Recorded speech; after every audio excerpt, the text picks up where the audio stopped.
I'm going to talk about the state of play of beneficial ownership registration. Thank you, Peter, for introducing the Financial Secrecy Index. I can count on this now.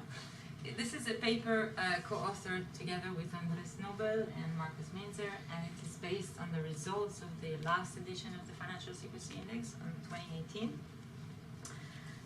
As part of the index, we, I don't know if you show the indicators, but it's based on indicators that are assessing legal ownership and beneficial ownership of companies, domestic companies, partnership with limited liability, private foundations, domestic trust, and foreign trust with domestic trustee. So, as Peter said, you are a great audience, but just for the sake of someone that is not familiar with the terms of beneficial owner and legal owner, but beneficial ownership has become one of the maybe considerable tools to fight illicit financial flows, money laundering, and corruption. And when we talk about beneficial owners, we refer to the natural person that owns or controls the entity. And it can be companies, it can be partnership, it can be trust, whatever, but the natural person. And when we talk about the legal owners, we talk about the direct owners of the entity, so the first tier of ownership, and it can be either an individual or a legal entity as well. So, and as you can see here in the example, so the beneficial owner can control the company either through a few layers of company or just directly, and when it's directly, it will be both legal and beneficial owner. And so, well, beneficial ownership registration is really essential for identifying the real owners of the entities. We also need the legal ownership in order to identify the ownership chain, this thing, and also to do the verification of the beneficial owners. So this presentation is kind of a taste of the paper, and the paper is more trying to visualize the results about beneficial and legal ownership. And for this we use the traffic color coding. So the red one means secrecy, transparency is the green one, and yellow is everything in between or unknown as well. In the last 4 years, we've seen considerable progress in the registration of beneficial ownership, especially in Europe, following the 4th and the 5th anti-money laundering directive, but also in a few countries in Latin America, like Costa Rica and Uruguay, and also in one country in Africa, Ghana.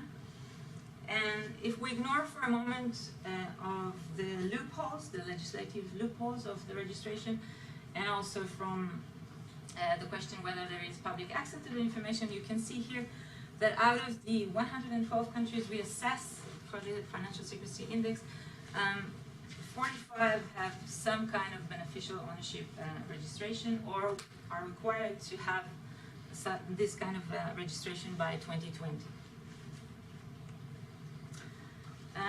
Nevertheless, I don't know, I hope you can see here in the table. So, out of the 112 countries we assess, there is no country here that achieves the best or comprehensive beneficial ownership registration for all legal vehicles.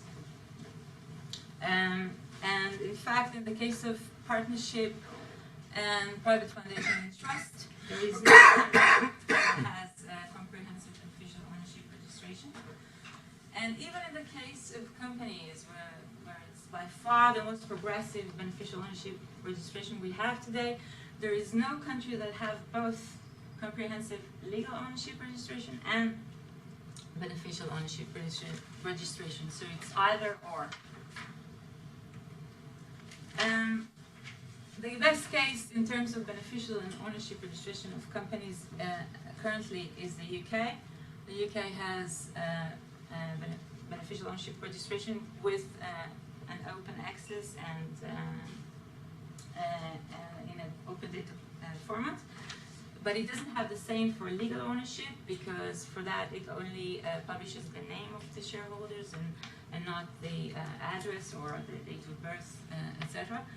Second best at the moment is Italy and Jersey.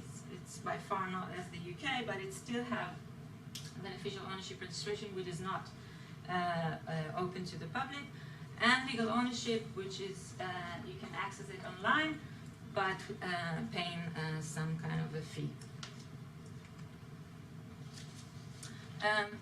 In terms of thresholds, there are different definitions to beneficial ownership of companies, the registration, and only individuals that pass these kind of thresholds in the legislation are the ones which are required to be registered.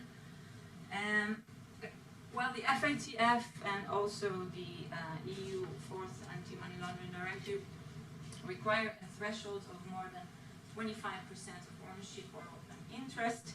Countries are allowed to implement lower thresholds so that more individuals will be covered by the registration. And we at TGN, we think that in order to prevent the fragmentation of the ownership for avoiding purposes, the beneficial ownership registration should start from even one holding of even one share.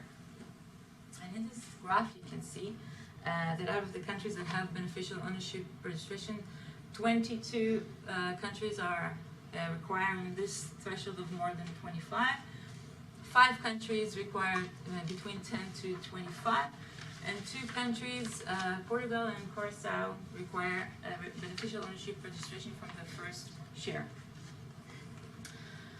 With regard to legal ownership registration of companies, for the 112 companies we assessed, we checked whether bearer shares pose risk, and we consider bearer shares posing risk if, for instance, they are not immobilized or they are immobilized with a private custodian instead of government authority.